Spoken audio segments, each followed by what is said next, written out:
स्वागत है आपका हमारे YouTube चैनल पर। आज हम लोग शब्दावली में करने वाले हैं विलोम शब्द। इससे पहले हम 3 सेट कर चुके हैं और आज हमको करना है चौथा सेट, ठीक है।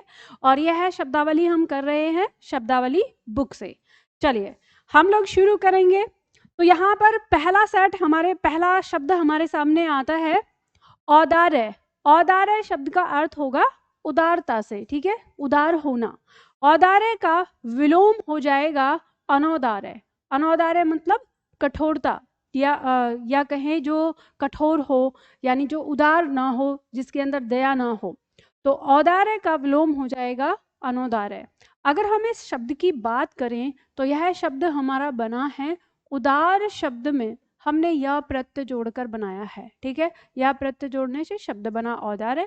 अब औदार्य किस तरह से बना है तो ये मैं आप लोगों को प्रत्यय में पढ़ाऊंगी, समझाऊंगी। यह प्रत्यय लगने पर इसमें परिवर्तन होता है प्रथम स्वर में और अंतिम वर्ण में, ठीक है।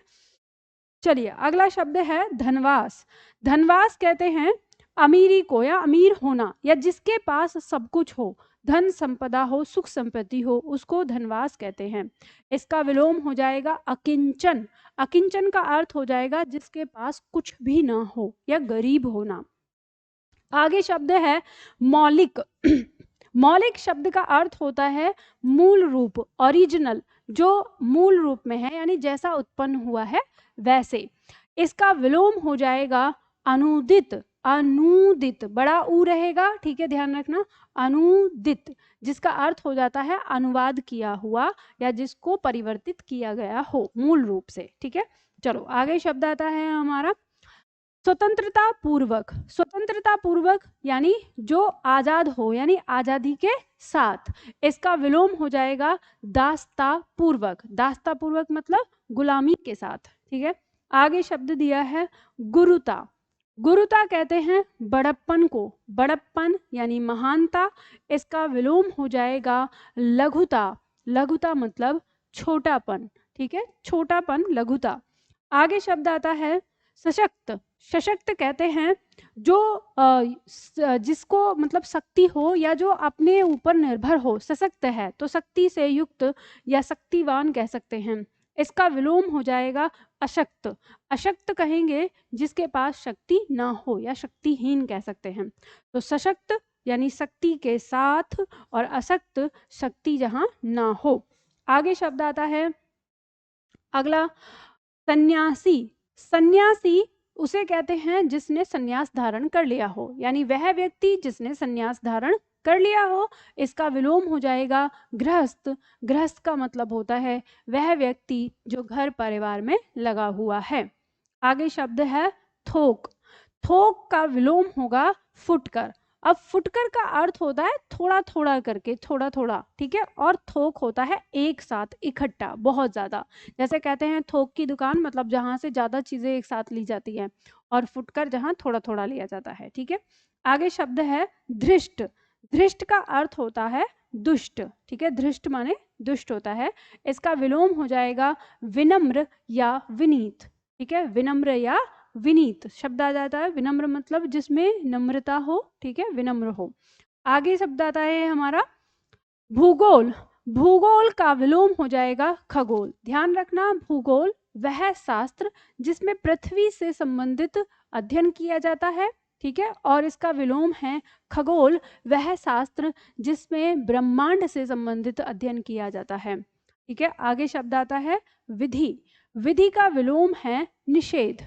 निषेध का मतलब होता है नियम बनाकर कहीं पर भी रोक लगा देना, निषेध कर देना। और विधि का मतलब हो जाता है नियम बनाकर स्वीकृति दे देना, विधि कहलाता है, ठीक है। आगे शब्द आता है चुस्त। चुस्त कहते हैं जो एकदम कसा हुआ हो, ठीक है, चुस्त, कसा हुआ। इसका विलोम हो जाएगा ढीला, लचर, सुस्त, यानी ढीला ढाला, लचर या आलसी, बिल्कुल ऐसे कह सकते हैं। तो चुस्त का विलोम हो जाएगा सुस्त या ढीला ढाला, लचर, ठीक है। आगे शब्द आता है हमारा सुमति। सुमति का विलोम है कुमति। देखो, मति माने होता है बुद्धि, ठीक है, और सु माने है अच्छी और कु माने है बुरी।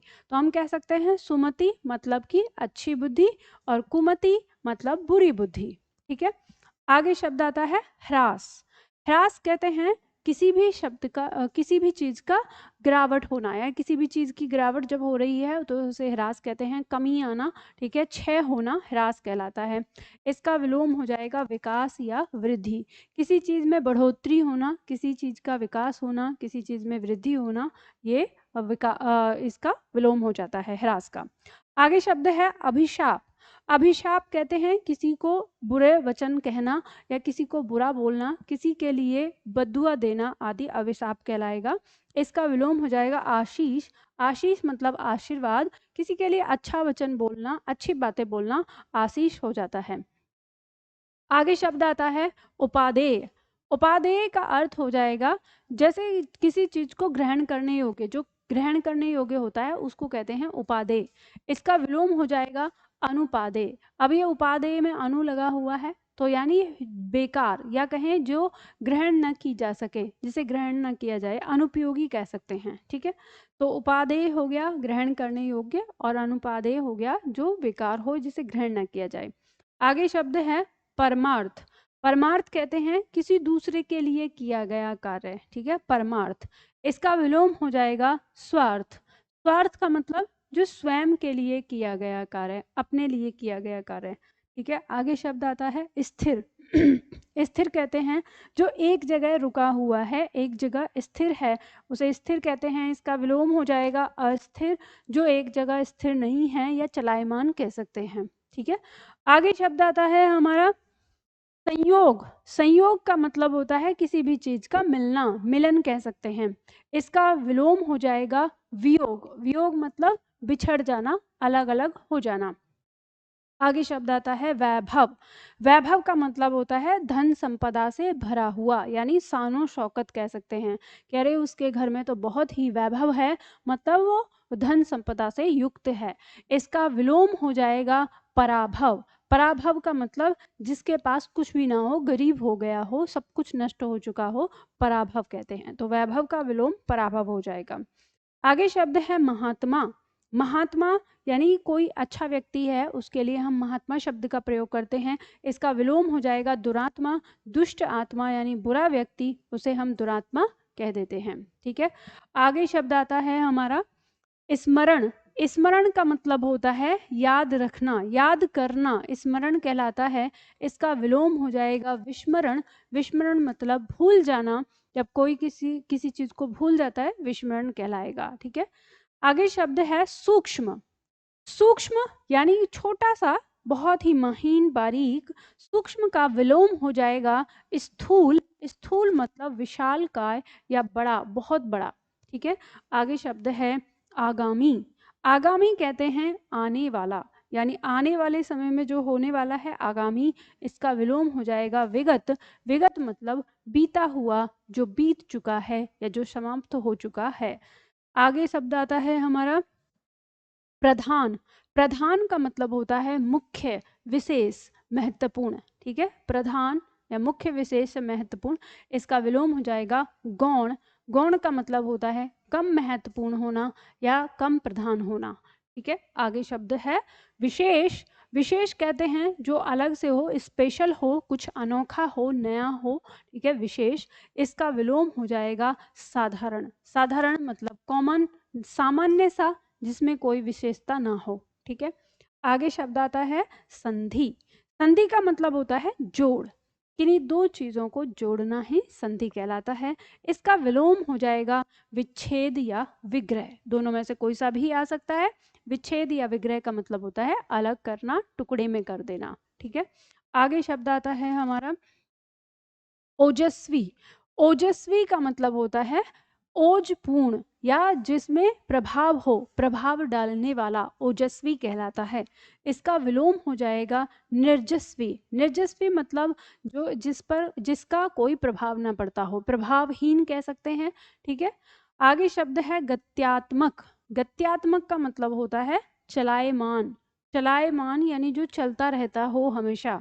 इसका विलोम हो जाएगा स्थिर। स्थिर मतलब हो गया रुका हुआ, जो रुका हुआ हो या एक जगह स्थिर हो। आगे शब्द है कटु। कटु का अर्थ होता है कड़वा, ठीक है। कटु माने कड़वा। इसका विलोम हो जाएगा मृदु। मृदु माने मीठा, ठीक है। आगे शब्द है जंगम। जंगम का विलोम है स्थावर। परीक्षा में बहुत बार पूछा गया है ये शब्द। तो जंगम का मतलब होता है चलायमान, या हम कहते हैं जंगम उन वस्तुओं को जो एक स्थान से दूसरे स्थान जा सकती हैं, उनको जंगम कहते हैं। और स्थावर कहते हैं उन वस्तुओं को जो एक ही स्थान पर रुकी हुई होती हैं या एक ही स्थान पर रुकी रहती हैं, ठीक है, उन्हें स्थावर कहते हैं। जैसे मान लीजिए आपकी जो गाड़ी है वो क्या है, जंगम है, क्योंकि वो एक स्थान से दूसरे स्थान जा सकती है। और जो आपका मकान है वो स्थावर है, क्योंकि वो एक ही जगह रुका हुआ होता है, वो आगे नहीं बढ़ सकता, ठीक है, इधर उधर नहीं जा सकता। तो इस तरह से जंगम का विलोम स्थावर हो जाता है, ठीक है। तो आप लोगों ने यहाँ पे कुछ शब्द देखे, हम इसी तरह से शब्द करते रहेंगे। तो आज के सेट में हम लोगों ने जितने भी सेट किए शब्द किए हैं, उम्मीद करती हूँ आप सभी लोगों को वो याद होंगे और याद कर लेंगे, ठीक है। तो आज के लिए इतना ही, फिर मिलते हैं अगले वीडियो में अगले टॉपिक के साथ।